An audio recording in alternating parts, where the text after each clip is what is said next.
আমরা মনে করি বিদ্যমান আমাদের যে সম্পদ আছে, আমাদের যে সমস্ত লজিস্টিক্স গুলো আছে, এই সব মিলিয়ে আমরা একটা সুন্দর বাংলাদেশ করতে পারবো, যেখানে আমাদের এই ধরনের বিভিন্ন প্রতিবন্ধকতা সম্পন্ন যে ভাই বোনরা আছেন তাদেরকে নিয়েই আমরা একটা সুন্দর জাতি করতে পারবো, সমৃদ্ধ বাংলাদেশ করতে পারবো ইনশাআল্লাহ। একজন মানুষ হিসাবে আমি দুটো হাত থাকে, আমার একটা হাত খুব শক্তিশালী, আর একটা হাত যদি দুর্বল থাকে তাহলে সেটাকে সুস্থ মানুষ বলা যায়।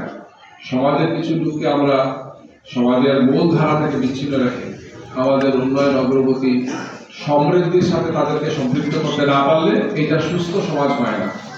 এটা হলো মানবিক সমাজ হতে পারে। সুস্থ এবং মানবিক সমাজ গড়ার জন্য আমাদের সব দিকেই নজর দিতে হবে, সব দিকে আমাদেরকে ভূমিকা পালন করতে হবে। আমি ডাকসুর নেতৃবৃন্দকে মোবারকবাদ জানাচ্ছি, তাদের আয়োজন করেছেন, তারা কিছু প্রস্তাবনা এখানে দিয়েছেন।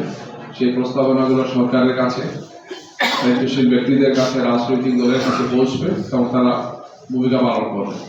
আমরা আমাদের অবস্থান থেকে আমাদের ম্যানিফেস্টো ইতিমধ্যে আমরা দীর্ঘ আলোচনা করে একটি ম্যানিফেস্টো আমরা তৈরি করেছি, যেখানে আমরা জনগণকে আহ্বান করেছিলাম ম্যানিফেস্টোতে আপনাদের পরামর্শগুলো আপনারা দেন।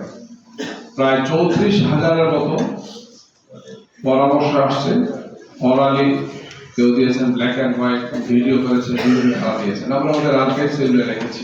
এখান থেকে প্রচুর কথাগুলোকে আমাদের ম্যানিফেস্টোতে আমরা নিয়ে এসেছি এবং সেখানে আমাদের এই সমস্ত ভাই বোনদের জন্য অর্থনৈতিকভাবে, সামাজিকভাবে, তারপরে শিক্ষার দিক থেকে, বিভিন্ন দিক থেকে তাদেরকে সম্মান এবং মর্যাদা দেওয়ার জন্য আমাদের পক্ষ থেকে কিছু কমিটমেন্ট আছে। আমরা সেই কমিটমেন্টই দিয়েছি যতটুকু আমরা পাব। আমরা এই ঘরে ঘরে চাকরি আর 10 টাকা দামের চাল খাওয়ানোর কথা বলে শেষ পর্যন্ত লুটপাটের রাজনীতি দিতে পারি না। কেউ যাতে না করেন আমরা মনে করি সেটা সবার হওয়া উচিত। আমরাও সেই কমিটমেন্ট দিচ্ছি যতটুকু আমরা করতে পারবো। আমরা মনে করি বিদ্যমান আমাদের যে সম্পদ আছে, আমাদের যে সমস্ত লজিস্টিক্স গুলো আছে, এই সব মিলিয়ে আমরা একটা সুন্দর বাংলাদেশ করতে পারবো, যেখানে আমাদের এই ধরনের বিভিন্ন প্রতিবন্ধকতা সম্পন্ন যে ভাই বোনরা আছেন তাদেরকে নিয়েই আমরা একটা সুন্দর জাতি করতে পারবো, সমৃদ্ধ বাংলাদেশ করতে পারবো ইনশাআল্লাহ। আগামী এই নিরাপদ এবং মানবিক বাংলাদেশ করার জন্য আসলে আমরা সবাই মিলে ভূমিকা পালন করি। আমরা সবাই ভাইদের বোনদের পাশে দাঁড়াই। যারা আমাদেরই ভাই, আমাদেরই বোন, তারা আমাদেরই সন্তান, তাদের আমাদেরই শরীরের একটি অঙ্গ, সমাজের তার একটা অঙ্গ। তাদেরকে পিছনে ফেলে রেখে আমরা কেউ জাতিকে গড়তে পারবো। একটু সুন্দর সুস্থ জাতি গড়ার জন্য আমাদের সবাইকে একটা উদার মন থাকতে হবে, একটি মানবিক মন আমাদের থাকতে হবে। আমাদের কমিটমেন্টগুলোকে বাস্তবায়ন করার জন্য আমাদের মধ্যে দৃঢ়তা থাকতে হবে, জবাবদিহিতা আমাদের থাকতে হবে।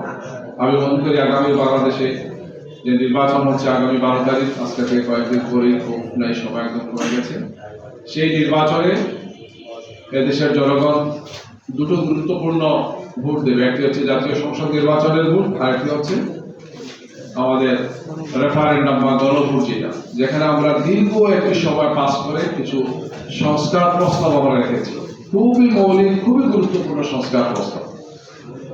এই সংস্কার প্রস্তাবগুলো বাস্তবায়নের জন্য গণভোট এবং তার হা ভোটে বিজয়ী হওয়াটা অপরিহার্য। এই গণভোট বাস্তবায়িত হলে আমরা ফেসিবাদ মুক্ত একটা বাংলাদেশ পাবো। আমরা ভবিষ্যতে স্বৈরাচার হবে এই ধরনের সুযোগ সেখানে বন্ধ হয়ে যাবে ইনশাআল্লাহ। একই সাথে একটি নিরাপদ, একটি সুস্থ, একটি মানবিক বাংলাদেশ হবে ইনশাআল্লাহ। সেই বাংলাদেশ করার জন্য আসুন আমরা সবাই মিলে ভূমিকা পালন করি। ডাকসু সহ যারা আমরা এক্ষেত্রে ভূমিকা পালন করছি, রাজনৈতিক দলগুলো, বিভিন্ন স্টেক হোল্ডার যারা আছেন, সমাজের বিভিন্ন প্রতিষ্ঠান যেগুলো আছেন, আমরা সবাই কাঁধে কাঁধ মিলিয়ে যদি কাজ করতে পারি, আমাদের এই সমস্ত প্রতিবন্ধী ভাই বোনদের পাশে আমরা দাঁড়াতে পারি। আমাদের সম্পদের গুরুত্বপূর্ণ অংশ তাদেরকে মনে করি, তারাও আমাদের সম্পদ এবং তাদেরকে নিয়েই সমাজকে গড়তে হবে। এই মানসিকতা নিয়ে যদি আমরা এগিয়ে যেতে পারি, তাহলে আশা করা যায় যে বাংলাদেশ বিশ্বের বুকে মাথা উঁচু করে দাঁড়াবে সম্মান এবং মর্যাদার সাথে।